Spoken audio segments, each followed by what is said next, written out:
کی دھڑکن کو بھی سنتا ہے۔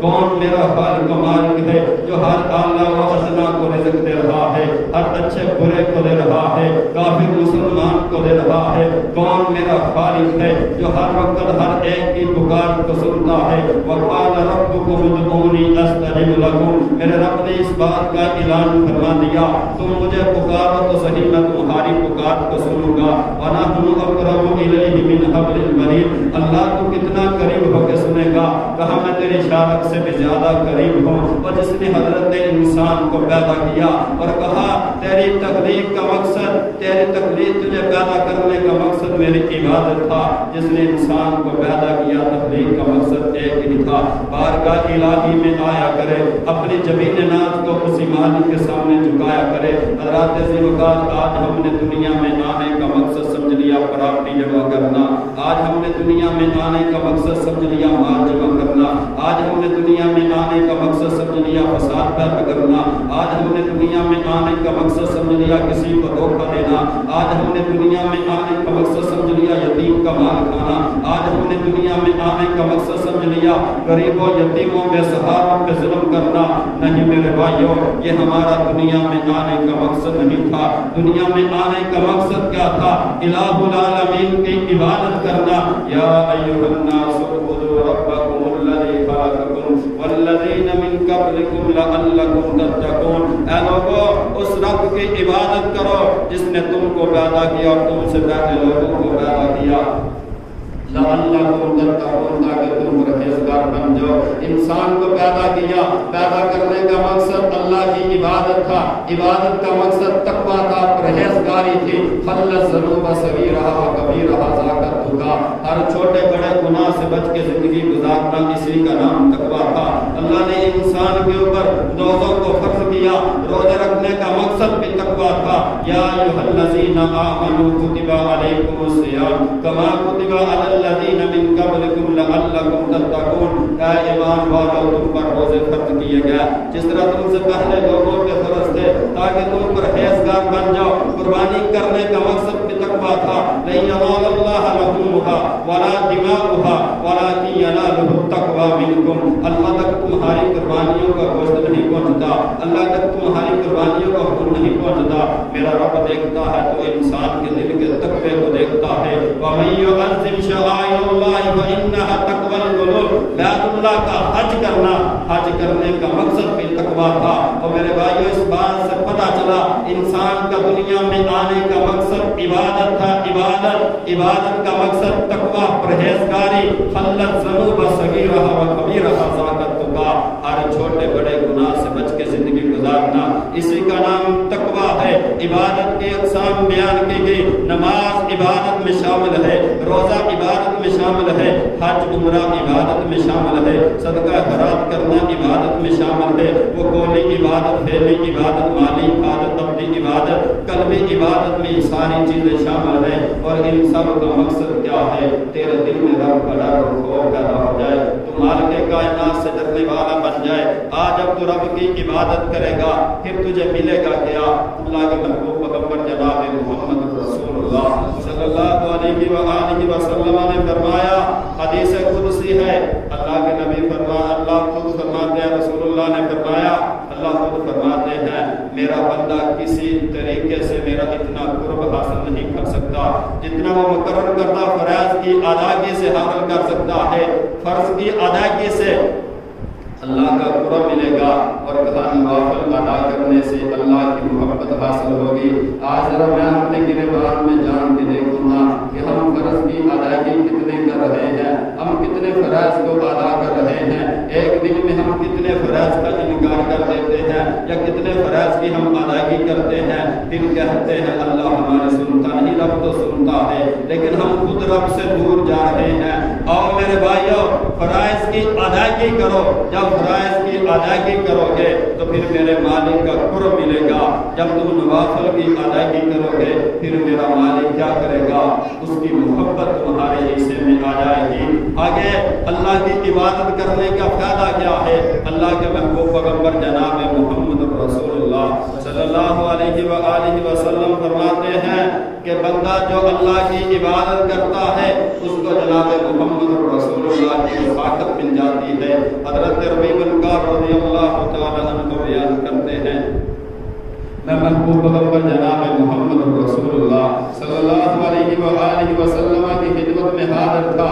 میں اللہ کے نبی کو کبھی مسواک پیش کر رہا ہوں، کبھی وضو کے لیے پانی دے رہا ہوں۔ اللہ کے نبی نے کہا اے ربیع کیا مانگنا چاہتا ہے؟ تو آج ہمارے جیسا ہوتا دنیا کی کسی چیز کا سوال کر لیتا، لیکن ربیع بن کعب میں تیری عظمت کو سلام کروں۔ کہا اللہ کے نبی اگر مجھے کچھ لے کے دینا ہے تو رب کائنات سے اپنا ہمسائیگی لے دو، کل جنت میں جاؤں آپ کا ہمسایہ بن جاؤں، آپ کا حکم مل جائے۔ کہا فَإِنِّي أَرَى نَفْسِي بِكَثْرَةِ السُّجُودِ سجدوں کی کثرت کرنا تیرا کام ہے، سجدے زیادہ سے زیادہ تو کر لے اور اللہ تجھے میرا قرب نصیب فرما دے۔ آج ہم دعا تو کرتے ہیں نا اللہ ہمیں جناب رسول اللہ کا قرب نصیب فرما دینا، رفاقت نصیب فرما دینا، ہمسائیگی نصیب فرما دینا، لیکن وہ طریقہ ہم نہیں اپناتے جس سے پیغمبر علیہ السلام کی ہمسائیگی ملے گی۔ اللہ کے نبی نے حضرت ربیع بن کعب سے کہا تھا زیادہ سے زیادہ سجدے کرنا تیرا کام ہے اور تجھے کل جنت میں میرا ہمسایہ بنا دینا، عرش و عبادت کا کام کرنا۔ عبادت سے گناہ معاف ہو جاتے ہیں۔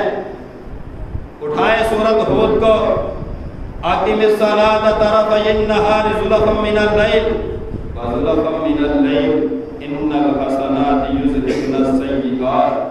اور جب بندہ دن کی رات میں نماز پڑھتا ہے صبح شام پڑھتا ہے، اللہ کے محبوب پیغمبر جناب محمد رسول اللہ صلی اللہ علیہ وآلہ وسلم نے فرمایا جو بندہ جمعے کی ادائیگی کے لیے مسجد میں آتا ہے غسل کر کے اچھا لباس پہن کے خوشبو لگا کے اور امام کے قریب بیٹھ کے گفتگو سنتا ہے، اور جب وہ جمعے کی ادائیگی کر کے گھر کو واپس جاتا ہے اللہ اس کے ایک ہفتے کے گناہ کو معاف کرتا ہے، مزید 3 دن کے گناہ اللہ معاف کروا دیتا ہے۔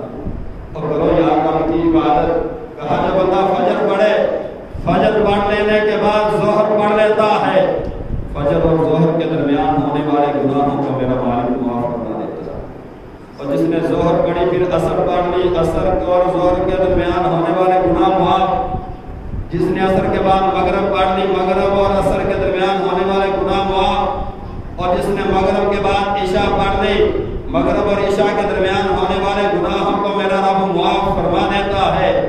اور یارو جس نے نماز عشاء باجماعت ادا کر لی پھر وہ اللہ کو یاد کر کے سو گیا اور صبح اٹھا اللہ کو یاد کیا، نماز فجر باجماعت ادا کی، اللہ پوری رات کے قیام کا ثواب عطا فرما دیتا ہے۔ کرو رب کی عبادت ملے گا، سب کچھ گناہ معاف ہوں گے۔ اور وضو کرو، وضو کرنے کے بدلے اللہ گناہ معاف فرما دیتا ہے۔ اللہ کے محبوب پیغمبر جناب محمد رسول اللہ صلی اللہ علیہ وآلہ وسلم فرماتے ہیں جب بندہ وضو کرتا ہے وضو ہاتھوں کو دھوتا ہے، من تحت اظفار یدہ، یہ ناخنوں کے نیچے جو بھی گناہ چھپے ہوتے ہیں اللہ ان گناہوں کو بھی معاف فرما دیتا ہے۔ فمازمد واستنشر، انسان کلی کرتا ہے اللہ منہ کے گناہوں کو معاف فرما دیتا ہے۔ واستنشر، ناک جانتا ہے ناک کے گناہ معاف ہو جاتے ہیں۔ چہرے کو دھویا، چہرے کے گناہ معاف ہو گیا۔ پھر کونیوں کو دھویا، اس کے ہاتھوں کے کونیوں کے گناہ معاف۔ سر کا مسح کیا، محبوب پیغمبر فرماتے ہیں اگر بالوں کی جڑوں کے نیچے بھی گناہ چھپے ہیں اللہ ان کو بھی معاف فرما دیتا ہے۔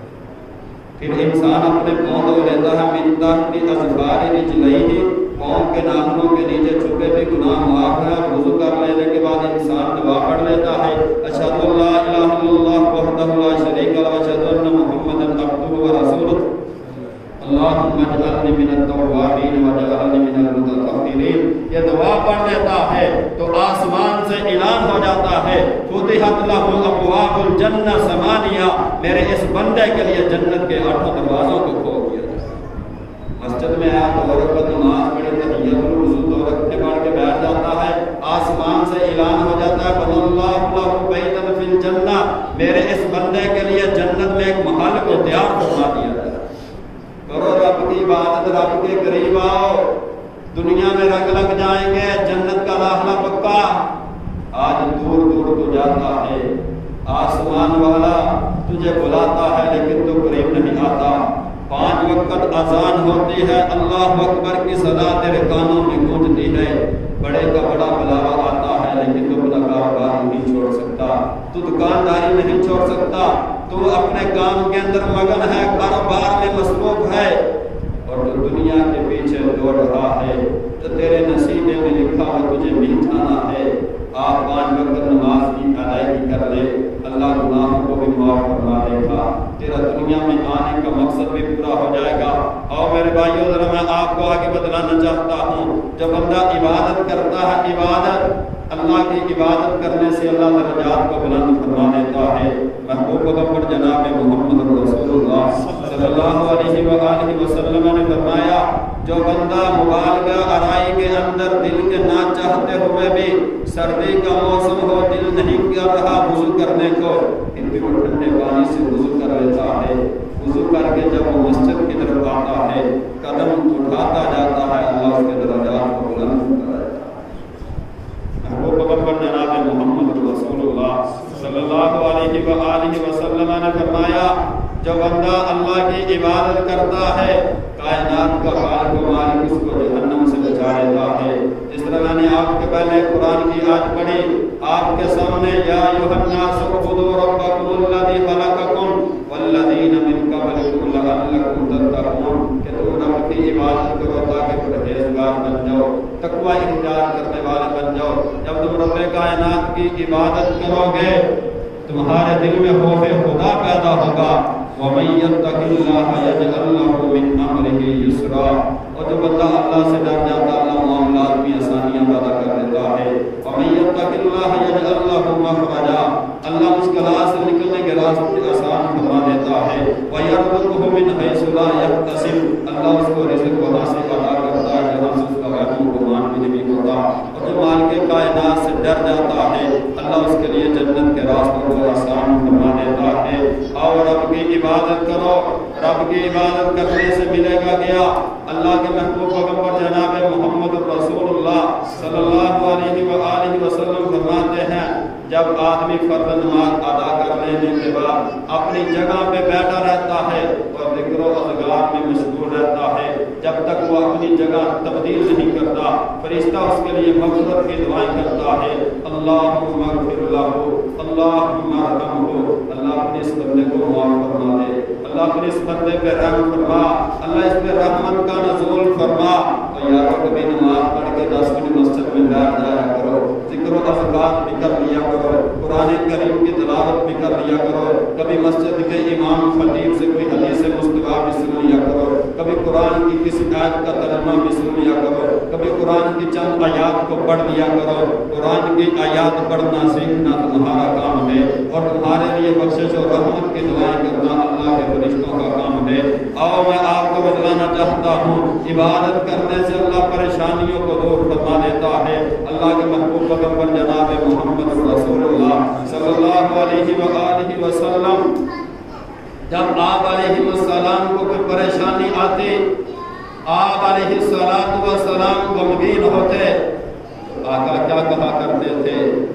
فَأَيْنَ بِلَالٌ، بتلاؤ یار بلال کہاں ہے؟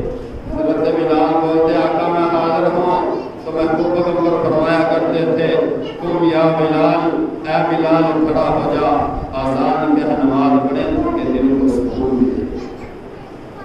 اور رب کی عبادت دل کو سکون ملے گا، دل کو چین ملے گا، اطمینان ملے گا۔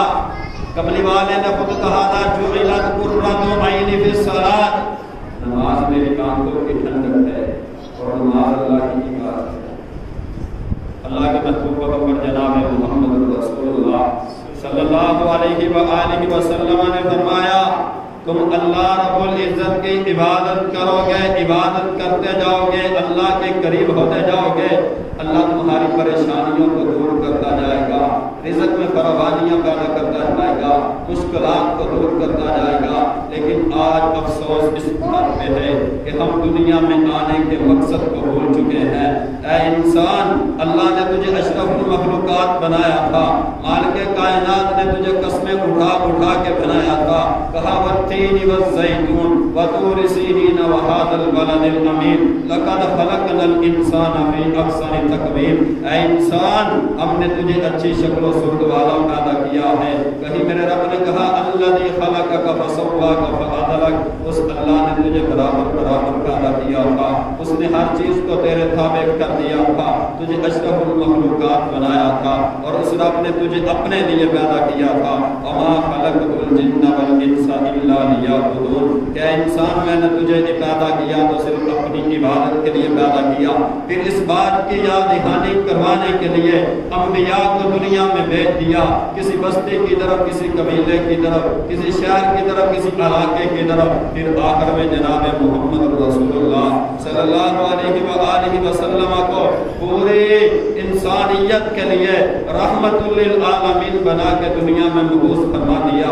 اور کملی والے نے آتے ہی اس بات کا اعلان کیا یا ایھا الناس قولوا لا الہ الا اللہ تفلحوا تملک العرب والعجم. کملی والے نے بھی دنیا میں آتے سب سے پہلے جس پیغام کو عام کیا, جس دعوت کو لوگوں کے سامنے بیان کیا, وہ دعوت یہ تھی ایک رب کی عبادت کرو. اللہ کے علاوہ کوئی حاجت روا بھی نہیں ہے, اللہ کے علاوہ کوئی مشکل کشا بھی نہیں ہے, اس کے علاوہ کوئی غوث اعظم بھی نہیں ہے, اس کے علاوہ کوئی غریب نواز بھی نہیں ہے. وہ مالک سننے والا ہے, وہ ہر ایک کی سنتا ہے, وہ چھوٹے کی سنتا ہے, بڑے کی سنتا ہے, وہ اعلیٰ کی سنتا ہے, ادنا کی سنتا ہے, وہ امیر کی سنتا ہے, غریب کی سنتا ہے, وہ جانوروں کی سنتا ہے, پرندوں کی سنتا ہے, وہ انسانوں کی سنتا ہے, جنوں کی سنتا ہے. تو پکار اس کو جب تیرا دل کرے پکار. لا تأخذہ سنۃ ولا نوم. اس رب کو تو نیند تو دور کی بات ان تک نہیں آتی. وہ پکار وہ انسان کو دے رہا ہے. اور جب پچھلی رات کا وقت ہو جاتا ہے میرا رب ساتھ میں آسمان سے پہلے آسمان پہ آگے آوازیں لگاتا ہے. آج مانگ میرے سے کوئی مانگنے والا ہے. آجا مانگ رے اولاد تجھے اولاد عطا کر دوں گا. مانگ میرے سے مال تجھے مال دے دوں گا. میرے سے مانگ کس چیز کی ضرورت ہے مانگ تو صحیح میں تجھے عطا کر دوں گا. تو نرم اور گرم بستر کو نہیں چھوڑ سکتا. میرا رب تیرے لیے ساتھ میں آسمان کو چھوڑ کے پہلے آسمان میں آ جاتا ہے. اور میرا رب کتنا مہربان ہے, میرا رب کتنا مہربان ہے. اے انسان آجا میرے در پہ آجا, نافرمانیاں کر کے آجا, میرے سامنے جولی کو اٹھا لے, آنکھوں سے آنسو بہا لے. میں رب تجھے معاف بھی کر دوں گا, تیرے گناہوں کو نیکیوں میں تبدیل کر دوں گا. اور رب کہتا آجا میرے سامنے اپنے سر کو جھکا لے, میرے سامنے ہاتھوں کو اٹھا لے. کہا تیرے ہاتھ اٹھانے میں دیر ہو سکتی ہے لیکن میرے رب کے معاف کرنے میں دیر نہیں ہو سکتی. یا رب پتہ چلا انسان دنیا میں آیا مقصد عبادت تھا اللہ کی. اللہ کے علاوہ کسی دوسرے کے سامنے سر کو نہیں جھکانا. حضرت ابو درداء رضی اللہ تعالی عنہ بیان کرتے ہیں قال اوصانی خلیلی اللہ تشرک باللہ شیئا وان قضیت وحرکت ولا تترک صلاۃ مکتوبۃ متعمدا. حضرت ابو درداء رضی اللہ تعالی عنہ بیان کرتے ہیں مجھے میرے ساتھی کی یہ وصیت تھی اے ابو درداء چاہے تجھے کاٹ دیا جائے, تجھے جلا دیا جائے, جلا کر کے تیرے جسم کی راکھ بنا دی جائے, تیری راکھ کو ہوا میں اڑا دیا جائے, پانی میں بہا دیا جائے, تیرے جسم کے ٹکڑے ٹکڑے کر دیے جائیں, تیرے جسم کا قیمہ قیمہ قیمہ بنا دیا جائے, لیکن کبھی اس رب کے ساتھ کسی کو شریک نہ بنانا, کبھی اس رب کے ساتھ کسی کو شریک نہ بنانا, اس رب کے ساتھ کسی کو شریک نہ بنانا, اللہ کے مقابلے میں کسی دوسرے کو الہ نہ ماننا, اور فردی نماز کو کبھی نہ چھوڑنا. یارو آج میں اپنے گریبان میں جان کے دیکھوں کیا ہم اس حدیث میں عمل کرتے نظر آ رہے ہیں. اور بنی اسرائیلی روایت آپ کے سامنے رکھنا چاہتا ہوں. دو بندے جا رہے تھے, راستے میں ایک جگہ سے ان کا گزر ہوا جہاں میلہ لگا ہوا تھا. لوگوں نے کہا یہاں سے وہی گزرے گا جو چڑھاوا چڑھائے گا. ایک کہنے لگا میرے پاس تو کچھ بھی نہیں ہے. انہوں نے کہا چاہے تو مکھی کا چڑھاوا چڑھا کے گزر جا. اس نے کہا اس نے مکھی کا چڑھاوا چڑھایا اور گزر گیا. دوسرے نے کہا میں چڑھاوا نہیں چڑھاؤں گا. کہا اگر نہیں چڑھائے گا تجھے قتل کر دیا جائے گا. اس کو قتل کر دیا گیا. قتل ہونے والا جنتی بن گیا اور چڑھاوا چڑھانے والا جہنمی بن گیا. اللہ رب العزت زانی کو معاف کر دے گا, بدکار کو معاف کر دے گا, شرابی کو معاف کر دے گا, نافرمان کو معاف کر دے گا, لیکن میرا مالک کبھی مشرک کو معاف نہیں کرے گا. میں نہیں کہتا, رب کائنات کا قرآن کہتا ہے ان اللہ لا یغفر ان یشرک بہ ویغفر ما دون ذلک لمن یشاء. اللہ کہتا ہے میں ایک کو معاف کر دوں گا لیکن میں نے مشرک کو کبھی معاف نہیں کرنا. اے انسان تجھے دنیا میں شریک گوارا نہیں کھاتا, آسمان والے کو آسمان پہ بیٹھا شریک کیسے گوارا پائے گا؟ اس رب نے تجھے تب رزق پہنچایا جب تو ماں کے پیٹ کے اندر تھا, جہاں تجھے سوچ بھی نہیں سکتا تھا تجھے رزق کیسے پہنچے گا. وہ ماں کے پیٹ کے اندر 9 ماہ تک تجھے رزق پہنچاتا رہا. پھر تو دنیا میں آیا, اس نے تیری خوراک کا بندوبست فرما دیا, تو رویا, اس نے ماں کو حکم دے دیا اس کو دودھ پلا. تو دودھ پیتا رہا, جب تھوڑا سا بڑا ہوا, اب دودھ پینے کی مدت پوری ہو چکی تھی, پھر اس نے کہا اس کو کھانا کھلا دو. اللہ جی جعل لکم الارض فراشا, اس رب نے زمین کو بھی تیرے لیے فرش بنا دیا, آسمان کو چھت بنا دیا. وانزل من السماء ماء فاخرج به من الثمرات رزقا لكم, پھر آسمان سے رب نے پانی نازل فرما کے مختلف قسم کے پھل بطور رزق پیدا فرما دیے. کس کے لیے؟ حضرت انسان کے لیے. اس نے جانوروں کو پیدا کیا, وہ دودھ دیتے ہیں کس لیے؟ تیرے لیے. اس نے درختوں کو پیدا کیا, وہ پھل دیتے ہیں کس کے لیے؟ تیرے لیے. آج رب کی نعمتوں کو بھی کھا اور رب کے تابع فرمان بن جا, اللہ کے سامنے سر کو جھکانے والا بن جا. رب کائنات کی بارگاہ میں دعا ہے, مولا کریم ہمیں اپنا دنیا میں آنے کا مقصد سمجھنے کی توفیق عطا فرمائے. اللہ ہمیں ایک الہ العالمین کی عبادت کرنے والا بنائے. اللہ ہمیں اپنے سے مانگنے والا بنائے. اللہ کسی غیر کے سامنے میں جھکنے والا نہ بنائے, کسی غیر کے سامنے ہاتھ اٹھانے والا نہ بنائے. اللہ ہمیں جس چیز کی بھی ضرورت ہو اپنے در سے مانگنے کی توفیق عطا فرمائے.